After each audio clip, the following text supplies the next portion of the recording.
This is a video on how you can take a standard Dyson V6 vacuum cleaner and do two modifications on it so that you get about an hour of battery life, and you also have a battery meter. So here are the two vacuum cleaners. Here's a standard one as it comes out of the box, and here's the modified one. The modification is a much higher power battery and a battery gauge so that you always know how much battery power you've got left. That's really useful because I think the standard vacuum cleaner with 20 minutes limits what you can really do. So with 1 hour of battery use, you can really get a lot more vacuuming done. And with a battery meter, you know when your battery's just about to go, so you can plan a little bit. So here's how it's done. So let's start with the first modification. We're going to install a battery meter on the Dyson V6. This is a standard battery meter that you can buy off eBay.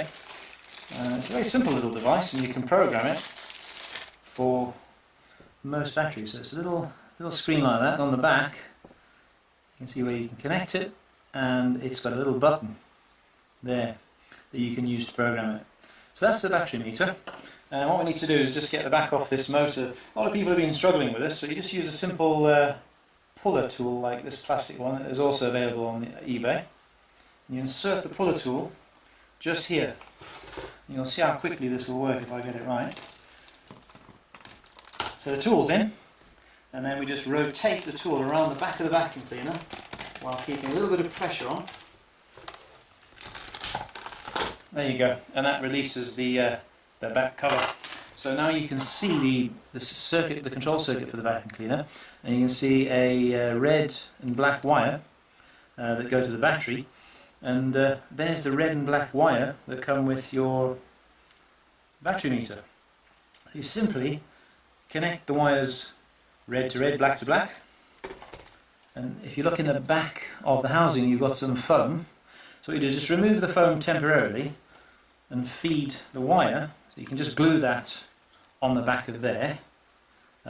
With any sort of adhesive, you can use double-sided tape or some contact adhesive, and then you just run the wire through the side of the housing here, and then it comes through and joins onto the back of the motor. And this is what the finished product looks like. There, so you've got your battery meter plugged in, and the wire just discreetly goes through there. You can hardly see it on this vacuum. There it is. I've used a bit of a black sleeve to blend the wire in, and that just means now when you're vacuuming, you press the button and you can see how much battery power you've got left. Actually, with this conversion, when the battery meter reads 0%, you actually only have 1 minute remaining. So I think that's really useful. Now we're going to modify the battery. So the first step is to remove the battery, and that's done by releasing two screws. So I've taken them out earlier. There's a screw there, which you remove, and another one just there. So once those two screws are removed, you can separate your battery from your cleaner. So you no longer need this bit for now. So that's your battery. And what we're going to do is we're going to convert this battery into a battery that looks like this. Just a little bit bigger and heftier looking. And side by side, that's what the two batteries look like. So one is bigger than the other. And the conversion will be, this battery has 6 small cells in it. There's actually only 5 in this set here. But that's pretty much what it looks like. It's a pack of 6 2000 milliamp hour lithium ion cells. And we're going to replace those 6 with another 6 5000 milliamp hour cells, and then we're just going to reform the plastic component of the battery so it looks a bit more more like a finished product rather than a prototype. So basically we're going to convert that into that. So the first step is to work our way around the battery, and using a tool like this one, I've managed to open this part of the battery, and I've inserted some spacers in the sides, and then I'll release the top part of the battery. So we'll work our way right round the back of the battery to separate it, and we just need to undo a screw just here, if I can get the focus. There's a little screw in there, just undo that screw, and then we'll have the battery apart so we can pull out the inside. This isn't the easiest, so you've got to be really patient. If you struggle, you can heat up the plastic a little bit with a hairdryer to make it a bit more pliable. So there we have the battery. The back section has been removed. A few little wires and springs and stuff stick out, but we'll put all those back in later. And just gently ease that off. There we go. And now we reveal the battery pack that's made up of 6 cells, 6 what probably is Samsung or Panasonic cells, and then that's your control circuit and charging circuit, micro switch in there. So what we can do is 2 things at this stage. If you want a real simple upgrade, you just remove these cells, look a bit like that, and upgrade those. The highest you can get on the market, I believe, at the moment is a 3,500 milliamp hour cell. So these are only 2,000 milliamp hours. So by upgrading to the same size but just better capacity, you can nearly double the performance and the lifetime of this battery. So that's phase 1. Then all you do is push it all back together when you've finished. Change the batteries and put your case back together. And phase 2 is what I'm going to show you now. You actually cut away this part of the battery and replace it with bigger cells to make a battery that's 5,000 milliamp hours. So this is how I chose to do it on mine. You got this part of the battery and sliced away with a hacksaw all the plastic, and then I kept a small piece of plastic and put it in here, and then glued the control circuit to that side of the battery.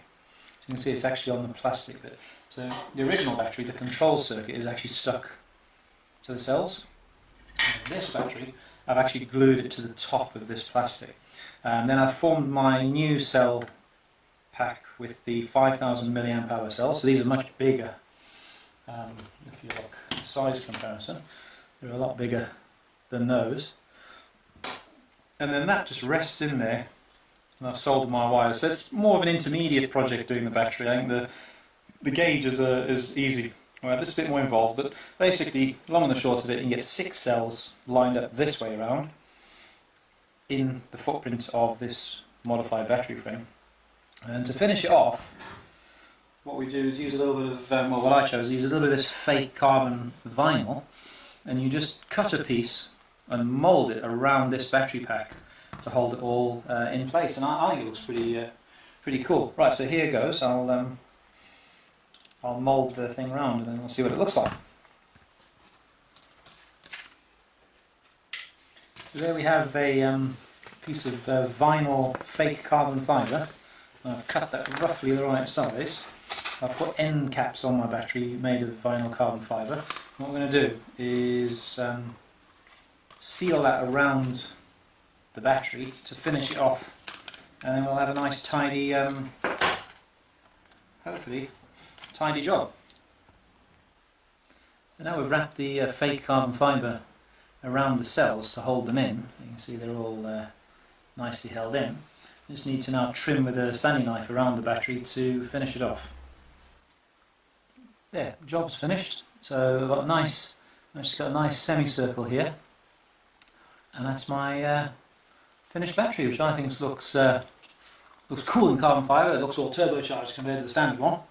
And that just works as an normal battery does. So you just fit that onto your vacuum cleaner. You're good to go.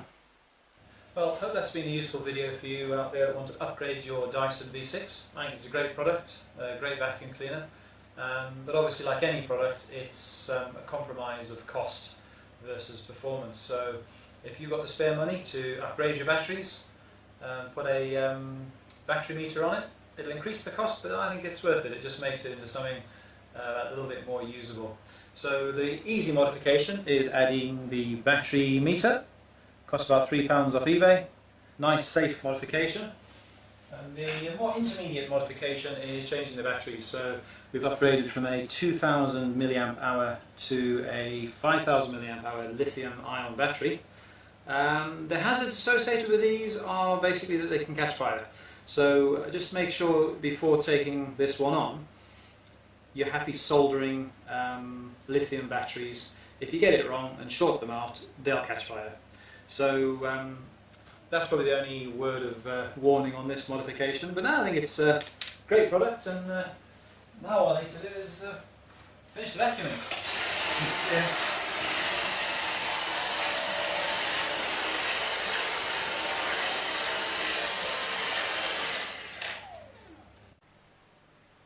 This is a video on how you can take a standard Dyson V6 vacuum cleaner and do two modifications on it so that you get about an hour of battery life, and you also have a battery meter.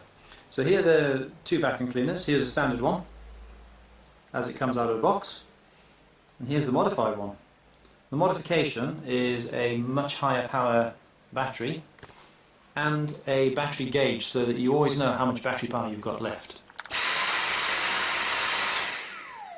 That's really useful because I think the standard vacuum cleaner with 20 minutes limits what you can really do. So with 1 hour of battery use, you can really get a lot more vacuuming done. And with a battery meter, you know when your battery's just about to go, so you can plan a little bit. So here's how it's done. So let's start with the first modification. We're going to install a battery meter on the Dyson V6. This is a standard battery meter.